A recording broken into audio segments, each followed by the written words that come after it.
A perfect nest. The kobolds reacted fiercely against the intrusion. They drained the room of light, trapped Marlene in their cruel little eyes, and turned her into such a savage essence of hatred that the pouch almost slipped from her fingers. That brought her back to the present, to the wide-open safe, the villa on the River Passer. In other words, to reality. The velvet pouch was filled with sapphires, pressed carbon, which through a trick of physics has learned to sparkle like a star. Herr Wegener's entire fortune, or near enough, clutched in her hand. But no witch and no kobolds. Because, Marlene told herself again, there were no such things as witches or kobolds, whereas these precious stones were not only real, they were the key to her new life. As long as she stopped wasting time and got out of here. Without giving the world of fairy tales another thought, and without even considering the consequences of what she had just set in motion, Marlene tied the pouch, hid it in the inside pocket of her padded jacket, locked the safe, put the painting back to hide it, straightened up, flicked back a strand of hair that was about to fall into her eyes, and left the bedroom.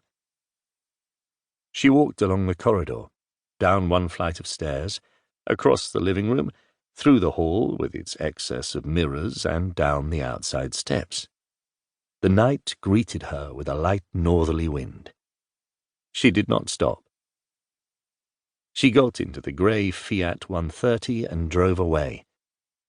The villa disappearing in the rearview mirror. The passing street lamps. The gold wedding ring thrown out of the window without a trace of regret. The sleeping town. The scrapyard. A brief halt, and, thanks to an envelope stuffed with money, the Fiat 130 became a cream Mercedes W114, with new number plates, papers all in order, brand new tires, and a full tank. Then, without so much as a farewell thought, she was off again, heading west. Apart from the first snowflakes, everything was going according to plan, at least until the roadblock a few kilometers from Mals. A real pain in the neck.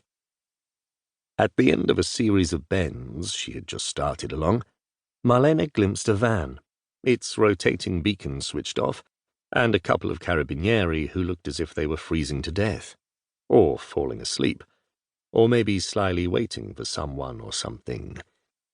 Herr Wegener had eyes and ears everywhere, even among officers of the law. So, should she try her luck or change route? If it had not been for the fear and the tension, Marlene might still have been able to protect her plan from unforeseen occurrences like this. But the tension, the fear, and the increasingly heavy snow made her brake, reverse, and turn onto a back road, setting off a new chain of events. The back road led her to another, even narrower, winding one, which went through a sleeping village and brought her to a crossroads. Left or right, heads or tails. Then, further on, with the snow piling up around her, layer upon layer. And when the car started to skid, the young woman with the beauty spot at the edge of her smile decided to carry on anyway, with one eye on the road, which kept climbing, and one on the map, on which, needless to say, this stretch wasn't marked. Damn them and their maps full of mistakes. That wasn't true. The map may not have been precise, none of them were, but mistaken? It was 1974, and by 1974 man had already left his prints in the dust of the moon, so a map could hardly be mistaken. Marlene should have just pulled over, switched on the light inside the car, taken a couple of deep breaths and checked. Things would have turned out differently. But Marlene did not stop. Her anxiety was now compounded by the incredulous realization that she was well and truly lost. Step on it, but gently, she told herself. Keep going.